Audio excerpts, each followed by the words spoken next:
Hey guys, Petit here with the secret to learning scales as fast as humanly possible. Now, if you're new to this channel, you wouldn't know that I've made another video on this topic that explained the 90-10 rule. I'm going to briefly recap this. And this tutorial, by the way, is extremely rare in that I'm filming it in my car with no piano. I'm on an incredibly boring commute, and I started going through this video in my head and be like, man, that would be a dynamite YouTube video to make, only to realize I literally just talked it out. Why don't I just do it right now? So here you go. I will add some flashy video effects so that you have sheet music and piano keys later. But here we go.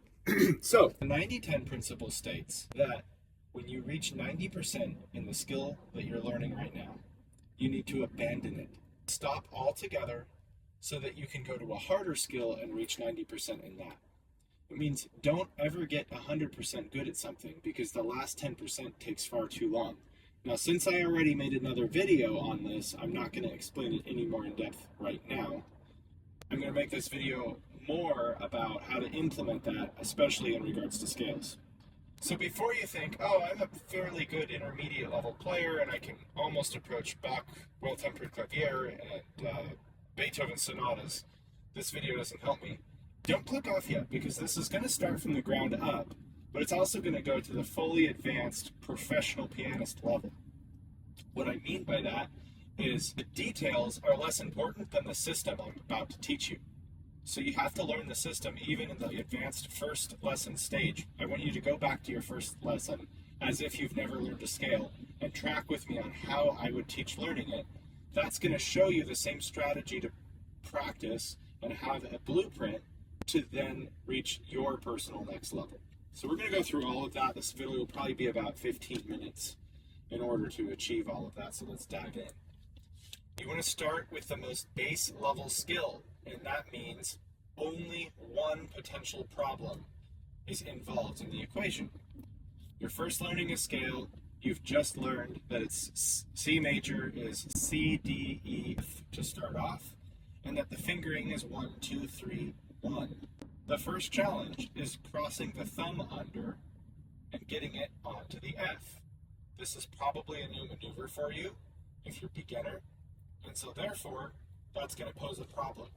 That's your first problem to solve, and frankly you shouldn't go any past that until you've gotten 90% good at that skill. So simply play C, D, E, F a few times until your thumb has adapted to that difficulty. Now, how do we move on to the second skill that's related to this one, but pushes our brain to adapt to a harder problem? We have two options at any given point. One option is simply to get it faster, which is harder, and so it does cause your brain to adapt more. But I rarely suggest this until you've gotten a fairly significant amount of ability first. So instead of making it faster, let's include more problems into the process. We could simply make it harder by now incorporating both directions, going up and down, or what I call the mountain peak, where you start low, go high to a top note, and go back down to the bottom. That would be C, D, E, F, and back down, E, D, C. Now that you've learned this maneuver, you've learned to use the thumb in both directions.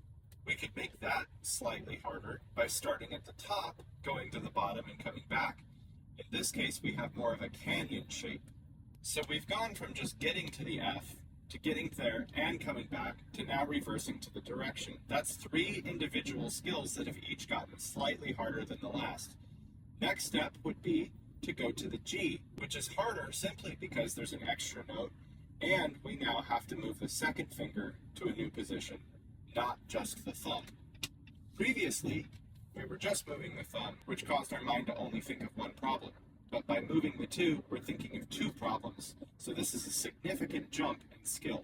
We would want to apply the same logic of going up and down, as well as down and up in the mountain and canyon shapes. You might think that the next logical step is simply to go to A, and to continue the process adding one note at a time. But see, that's not really what it's about. It's about adding one difficulty at a time. And by going to A, you're not making it really any more challenging than you already have, because you've already learned the finger patterns 1, 2, and 3, which repeat on F, G, and A, the same 3 fingers. So instead, what we're going to do is go all the way up to the top C, which now includes the pinky finger. And after you've achieved that, we're going to practice going up and down and up. This is harder because we haven't used the pinky yet, and it's also a significant jump in how many notes you're doing within one go. Okay, so by now I lost count, but I think we're at like 9 skills that have each gotten a little bit harder than the last. So let's call this number 10. We're now going to add the second finger on the next octave. Now, this is essentially the final step in learning any given scale pattern, when you've gone 1 octave plus 1 note for a total of 9 notes up and down. The reason this is the final step is at this point, the finger patterns just keep repeating. So no matter how many more octaves you play, you're not going to change the way you physically approach it. The only thing that changes at this point would be your elbow extend a little farther from your body as you play in wider ranges. Here I am at a stoplight once again. So the benchmark of whether or not you've actually learned to scale is when you can do it 9 notes up and down by memory at a decent pace. Well then, how do we make it harder now? The best thing you can do is to increase stamina. I like to do this by simply playing the up and down pattern 10 times in a row. Why is this? Well, I like something called the overtraining strategy, meaning if you have to swim 4 laps for an exam or a test or a competition, shouldn't you train to at least 6 laps so that you have more abundance in your body than you actually need to compete with? That's the philosophy here. So you always want to overtrain the result you actually want to have in the long run. And to overtrain this, 10 reps up and down of 9 notes is going to be more notes than you're going to play, even if you were to play 4 octaves up and down, because that would only be 8 repetitions. So the value of this is you actually build stamina very quickly, knowing that you're never going to have to play that many notes in a real situation. Finally, once you've reached the 10 repetition goal, the next thing you should probably do is try to speed it up, or frankly, start to learn the other hand. The thing about the other hand is you've already learned the notes of the scale, but it will have different finger numbers. So you'll have to repeat the process, really thinking about where your fingers are changing and applying the same principle, adding the difficulty spots as the benchmark as opposed to just the same note patterns. Now we move to step 13, which is my favorite. This is where you make it harder by learning a new key.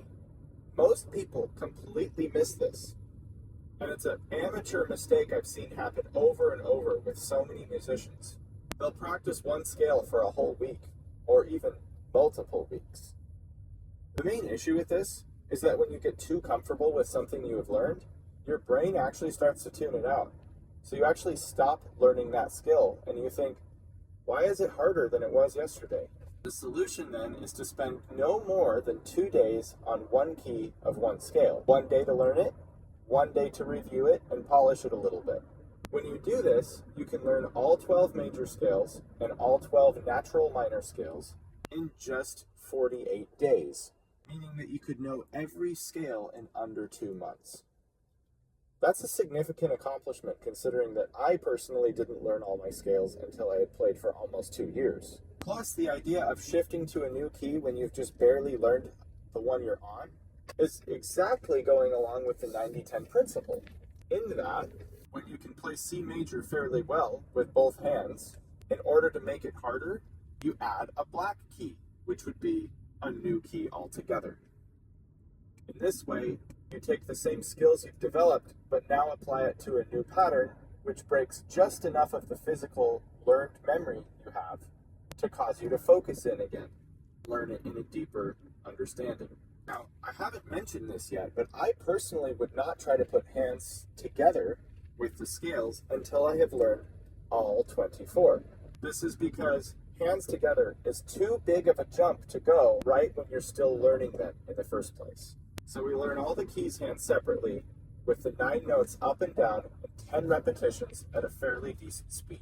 Then we repeat that entire process with hands separate. Then we repeat that entire process with hands together practice. Do you see that every single time you practice scales, you're actually doing something harder than the day before? You're never doing something to review, always to improve. When you adopt this mindset, this philosophy of getting better every single practice session and even every repetition, your brain always has a problem to solve and therefore always gets better. The last thing you should do is repeat things just to keep the muscle memory of it.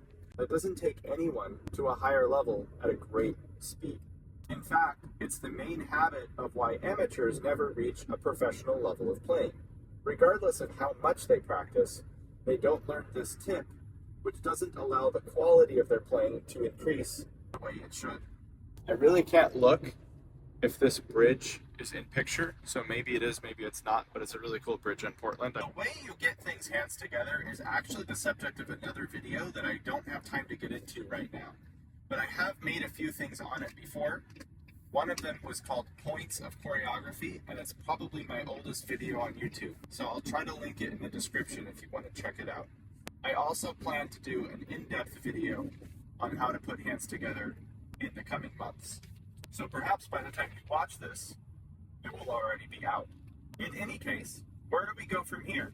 Now we've learned all of our scales and even gotten them hands together. We can play them in 4 octaves because we have the speed and the stamina to do so. At this point, you're probably intermediate to high intermediate status. I would not put you in the category of advanced, and certainly not professional. But you are in a place where you have fluency and you start to wonder, what am I lacking to reach the top level of speed and lightness that professionals can get? Until this point, we haven't been thinking about dynamics and great control of sound. We've just been learning the patterns and getting them in our fingers. This is where you start to train your scales, making them harder by increasing your dynamic awareness. You should be able to play scales evenly at 8 different dynamic levels without having unwanted accents or bumpy notes. This means if you play pianissimo, you never have one note that's pianissimo. And if you play forte, you would never have one note that's mezzo forte. This immediately takes you from high intermediate to advanced once you reach this level. Because having that level of control over dynamics allows you to freely express yourself, because it makes going between 3 or 4 different dynamics much easier without thinking about it. This is another thing that goes along with the idea of overtraining. If we've trained 8 different dynamics and you only need 2 or 3 within a given passage, you have more ability than you need. So now, when you want to play it a certain way, it's instinctual. This is how high performers can enter flow state, such as Claudio Arrau or Evgeny Kissin or thousands of others can enter a flow state, is because when we see them on stage, that's not the peak of their ability. That's the bottom of their ability, because they've actually worked for a lot harder levels of training than that. When we hear them perform, they're at ease, because their brain is being asked to do less than it normally is doing. While that might be a little hard to digest, when we see their bottom as far beyond our top, you have to realize this is the mentality professionals have every single minute they practice. When I performed Stravinsky's Rite of Spring for piano solo, there's certainly very hard elements to it, but you have no idea the kind of training that went into that the 2 years before, intentionally making the piece harder in almost every way, rhythmically, tonally, with pedal, without pedal. I did all sorts of tricks that nobody ever even heard about, which gave me great clarity, great confidence, and incredibly secure memory as I performed the piece. It truly felt like a walk in the park because I had trained them that heavily beyond the overall goal.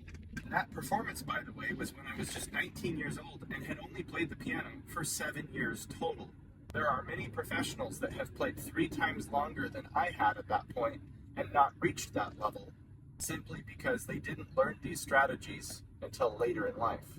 Ultimately, plenty of people have reached a higher level than that, but many of the ones who do get to that level because they know the principles of this video, consciously or subconsciously. So what's your next step then? So now you have control of dynamics, you've learned all your patterns, what's next? Well, frankly, the sky's the limit. You have to learn how to think about these things, not just get every strategy handed to you. Because frankly, if you're not making it harder for yourself, then you're not going to continue to improve. So if you already have great scales, you need to do more than just keep them in your fingers. You need to do new strategies every day to practice them. The last thing I ever do is just take one hand and slowly start warming up with a scale, because that's so far below my average skill, my brain is literally going to shut off. Instead, I might warm up with hands crossed and each hand in a different key, and perhaps even add some rhythm problems like a 2 against 3. Now I have 3 individual challenges at the same time that multiply and strengthen each other rather than just add on to each other. My brain is then kicked into overdrive to figure out the problem, and I get better at the scales that way. Once again, I've overtrained my ability to play scales by doing that to such a level that playing a regular scale, even at a high tempo, no longer gives me a challenge. Even with how crazy long this video was and how many examples I gave, we're still touching the iceberg. I hope that you can learn the principles and apply them to yourself. But if you're like me, I also kind of want the answers handed to me. And there's many ways I can help you with that if that's you. I have a piano club online where we break these kinds of problems down every week, and it's very member focused, meaning I answer your exact questions. I don't just talk at you for an hour. There's also pre-recorded courses where you can learn more about this. If that interests you, feel free to take a look in the description, which will give you all the details. On top of that, if you would like to book a free consultation, simply send me an email through my website and we can talk about the next steps of how I might be able to help you personally. Thanks for sharing this commute with me. I'm still not home, but I'm close, and that certainly made it a lot more fun. See you next time.